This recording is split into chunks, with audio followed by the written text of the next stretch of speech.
Hi அஸ்ஸலாமு அலைக்கும். எல்லோரும் எப்படி இருக்கீங்க? வெல்கம் பேக் டு சுஜா சமையல். இன்றைக்கி நம்ம ரெசிபி என்ன பார்க்க போகிறோன்னா தேங்காய் சாதம் தாங்க. சூப்பரான ஒரு தேங்காய் சாதம், அதுவும் பாசுமதி ரைஸில் சாஃப்டாகவும் அதே சமயம் பொழு பொழுன்னு ஒன்றோட ஒன்று ஒட்டாமல் அட்டகாசமாக நம்ம செய்ய போகிறோம். பாருங்கள் கண்டிப்பாக. இதுக்கு காம்போ என்ன தெரியுமா? சிக்கன் மஞ்சூரியன் தாங்க.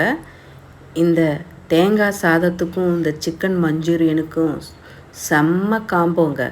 அட்டகாசமாக அல்டிமேட்டாக இருந்துச்சு. கண்டிப்பாக ஒரு டைம் நீங்களும் ட்ரை பண்ணி பாருங்கள். ஒரு பெரிய ரெஸ்டாரண்ட்டில் போய் சாப்பிட்டு வந்த ஒரு ஃபீலிங் நம்ம வீட்டிலே கொண்டு வரலாம். கண்டிப்பாக சாட்டர்டே சண்டே லீவில் எல்லோரும் வீட்டில் இருப்பாங்க. கண்டிப்பாக ட்ரை பண்ணி பாருங்கள். ரொம்ப ரொம்ப ஈஸியான ரெசிபி தாங்க. அதே சமயம் டேஸ்ட்டு கூடிய டிஷ்ஷு தாங்க. நம்ம அதிக காசு கொடுத்து கடைகளில் வாங்கி சாப்பிடாம நம்ம வீட்டிலையே முடிஞ்சளவு ட்ரை பண்ணி நீங்கள் செஞ்சு பிள்ளைங்களுக்கு பெரியவங்களுக்கு எல்லாருக்கும் கொடுங்க. மிஸ் பண்ணாதீங்க. கண்டிப்பாக ட்ரை பண்ணுங்கள். வாங்க நம்ம வீடியோக்குள்ளே போகலாம். அதுக்கு முன்னாடி ஃபஸ்ட் டைம் பார்க்குறவங்க வந்து சப்ஸ்கிரைப் பண்ணுங்கள். இப்போ இதுக்கு தேவையான பொருள் என்னென்னா, பாசுமதி ரைஸு நான் 1/2 கிலோ எடுத்திருக்கேன். நல்லா அலசிட்டு ஒரு 10 நிமிஷம் ஊறட்டும். இங்கே கடாயை காய வச்சு நான் தேங்காய் எண்ணெய் சேர்த்துக்கிறேன். உங்கள்கிட்ட தேங்காய் எண்ணெய் இல்லைன்னா இல்லாட்டி ஒரு டேபிள் ஸ்பூன் நெய் சேர்த்துக்குங்க. நான் ஒரு டேபிள் ஸ்பூன் தேங்காய் எண்ணெய் தான் சேர்த்துருக்கேன். தேங்காய் சாதத்துக்கு தேங்காய் எண்ணெயில் சமைச்சா நல்லாயிருக்கும். 3 கிராம்பு. ரொம்ப நம்ம வந்து ஸ்பைசஸ் போட வேணாம், ஏன்னா அந்த கலர் மாறிடும், ஃப்ளேவர் மாறிடும். அதனால் நம்ம ரொம்ப எதுவும் சேர்க்க வேணாம். பட்டை ஒரு 2 to 3 பீஸு, அன்னாச்சி பூ 1, பிரிஞ்சி இலை 1, சின்ன வெங்காயம் ஒரு 50 கிராம். அவ்வளோதான். இது கூட 1 டேபிள் ஸ்பூன் இஞ்சி பூண்டு பேஸ்ட்டு. அவ்வளோதாங்க. இப்போ நம்ம மல்லித்தலை புதினா எதுவும் சேர்க்கக்கூடாது. கருவேப்பிலை மட்டும் ஒரு பிடிச்சளவு ஃப்ரெஷ்ஷாக கருவேப்பிலை சேருங்க. ஃப்ரெஷ்ஷான கருவேப்பிலையா, அப்போ தான் நல்லா வாசமாக இருக்கும். இது ரொம்ப வதங்கணும்லாம் அவசியம் இல்லை, ஜஸ்ட்டு எண்ணெயில் போட்டாலே போதும். இப்போ நம்ம தேங்காய் பால் ஆட் பண்ணிக்கிறலாம். தேங்காய் பால் வந்து எப்படின்னா, முழு தேங்காயில் பாதி தேங்காய் இருக்குல்ல, அது போதும். அதை நீங்கள் ஃபஸ்ட்டு பால் செகண்ட் பால்னு நம்ம பிரித்து எடுத்துக்கிறணும். இப்போ நம்ம 2.5 டம்ளர் அரிசிக்கு 3 டம்ளர் தண்ணி சேர்த்துருக்கோம்.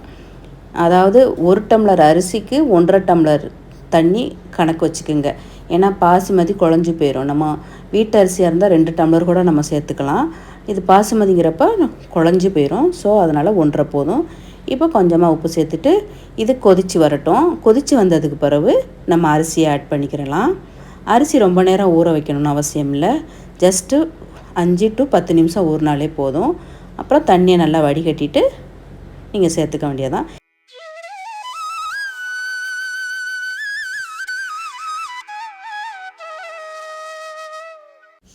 ஓகே, இப்போ சோறு அரிசியும் கொதித்து நல்லா ட்ரை ஆயிடுச்சு. இந்த சமயத்தில் நம்ம ஃபஸ்ட்டு எடுத்து வச்சுருக்கோம்ல, அந்த தேங்காய் பால் 1/2 டம்ளர் வரும். 1/2 கப்பை நம்ம இப்போ ஆட் பண்ணிக்கிற வேண்டியதான். ஆரம்பத்திலே சேர்த்தோம்னா அது திரிஞ்சு போயிடும் தேங்காய் பால். அதனால் நம்ம வந்து சோறா 3/4 பதத்துக்கு வெந்து வர்றப்போ நம்ம சேர்த்துக்கிட்டாலே போதும். அவ்வளோதான். இப்போ நான் சொல்கிறது உங்களுக்கு புரிஞ்சிருக்குன்னு நம்புகிறேன். 3 டம்ளர் தண்ணி ப்ளஸ் இப்போது 1/2 டம்ளர், மொத்தம் 3.5 டம்ளர் தண்ணி வைங்க. 2.5 டம்ளர் அரிசிக்கு. அவ்வளோதான். இப்போ இது தேங்காய் சோறுக்குள்ளே வேலை முடிஞ்சிருச்சு. இப்போ நம்ம இதை கொதி வந்ததுக்கு பிறகு நம்ம மூடி போட்டு சிம்மில் போட்டுற வேண்டியதான். ரொம்ப நேரம் சிம்மில் போட தேவையில்லை. இது ஒரு ஜஸ்ட்டு ஒரு ஓப்பன் பண்ணி நீங்கள் ஒரு டைம் கிண்டி கிளறி விடுங்க. ரொம்ப கிண்டக்கூடாது, உடஞ்சிரும் சாதம். ஸோ லைட்டாக அந்த தேங்காய் பால்லாம் மேலால் நிற்கும். இந்த மாதிரி லைட்டாக நம்ம கிளறி விட்டு ஃபுல்லாக சிம்லேயே வச்சுருங்க. ரொம்ப நேரம் வைக்க தேவையில்லை. அதுவுமே ஒரு 10 நிமிஷம் வச்சா போதும். இப்போ தேங்காய் சாதத்தை கொஞ்சம் டெக்கரேட் பண்ணுறதுக்கு 1 ஸ்பூன் நெய் சேர்த்துக்குங்க. நைஸாக நறுக்குன பெரிய வெங்காயத்தை பாதி வெங்காயம் போதும். சும்மா அப்படியே பொன்னிறமாக வறுத்து அது மேலே தூவதான். அதில் கொஞ்சமாக முந்திரி பருப்பு கொஞ்சம் ஆட் பண்ணிக்கிடலாம். அதையும் கொஞ்சமாக சேர்த்து பொன்னிறமாக வறுத்து நம்ம தேங்காய் சாதத்துக்கு மேலே தூவி அப்படியே இறக்கி வச்சிட வேண்டியதான். இப்போ நமக்கு தேங்காய் சாதம் சூப்பராக ரெடி ஆயிடுச்சு. இது ஓரமாக நம்ம வச்சுட்டு இப்போ நம்ம நெக்ஸ்ட் என்ன பண்ண போகிறோம், சிக்கன் மஞ்சூரியன் அதுக்குள்ள வேலைகளை நம்ம பார்க்கலாம். அவ்வளோதான். பார்க்கவே எவ்வளோ அழகாக இருக்குது பார்த்தீங்களா? நம்ம ஹோட்டல் ஸ்டைலில் கொண்டு வந்துட்டோம்ல. ஓகே, இதை நம்ம வச்சுட்டு இப்போ சிக்கன் மஞ்சூரியன் செய்யலாம் வாங்க. அதுக்கு நான் எல்லா பீஸும் கலந்தாப்பில் சிக்கன் பீஸு இல்லை போன்லெஸ்ஸு அந்த மாதிரி இல்லாமல் எல்லாமே கலந்து 1 கிலோ எடுத்து வச்சுருக்கேன். இதுக்கு நமக்கு கோட்டிங்க்கு ஒரு முட்டையில் இஞ்சி பூண்டு பேஸ்ட்டு ஆட் பண்ணிக்கிறங்க. அது கூட நம்ம வீட்டில் இருக்க மசாலா தான். இப்போ நம்ம மிளகாத்தூள் 2 ஸ்பூன் சேர்த்துக்குங்க. அது கூட சீரகம், அதாவது கரம் மசாலா, அது ஒரு 1/2 டேபிள் ஸ்பூன் சேர்த்துக்குங்க. இது கூட கொஞ்சமாக உப்பு சேர்த்துக்குங்க. கார்ன்ஃப்ளவர் மாவு ஒரு 2 டேபிள் ஸ்பூன் சேர்த்துக்குங்க. அவ்வளோதான். இதை நல்லா மிக்ஸ் பண்ணிக்கலாம். ஃபஸ்ட்டு மிக்ஸ் பண்ணிவிட்டு நம்ம சிக்கனில் வந்து கோட்டிங் கொடுக்க வேண்டியதான். பாதி லெமனை நம்ம பிழிஞ்சி மிக்ஸ் பண்ணிக்கலாம். அவ்வளோதாங்க இந்த சிக்கன் மஞ்சூரியனுக்குள்ளே மசாலா. இப்போ நம்ம சிக்கனை நம்ம ரொம்ப நேரம்லாம் ஊற வைக்கணும்லாம் அவசியம் இல்லை. நம்ம பெரட்டி ஒரு 5 நிமிஷம் வச்சுருந்தாலே போதும். இல்லை நீங்கள் உடனே செய்கிறதா இருந்தாலும் செய்யலாம். இங்கே சட்டியில் காய வச்சு எண்ணெய் நல்லா சூடானதுக்கு பிறகு இப்போ நம்ம ஒன்று ஒன்றா எடுத்து அதை பொரித்து எடுத்து வச்சுக்க வேண்டியதான். உங்களுக்கு நம்ம வீடியோஸ்லாம் பிடிச்சிருக்கா? பிடிச்சிருந்தா ஒரு லைக் மட்டும் தட்டி விடுங்க. இப்போ நம்ம எல்லா பீசஸையும் பொரித்து எடுத்துக்கலாம். அப்படியே சப்ஸ்கிரைபும் பண்ணிடுங்க. ஓகே, இப்போ நல்லா பொரிஞ்சிருச்சு.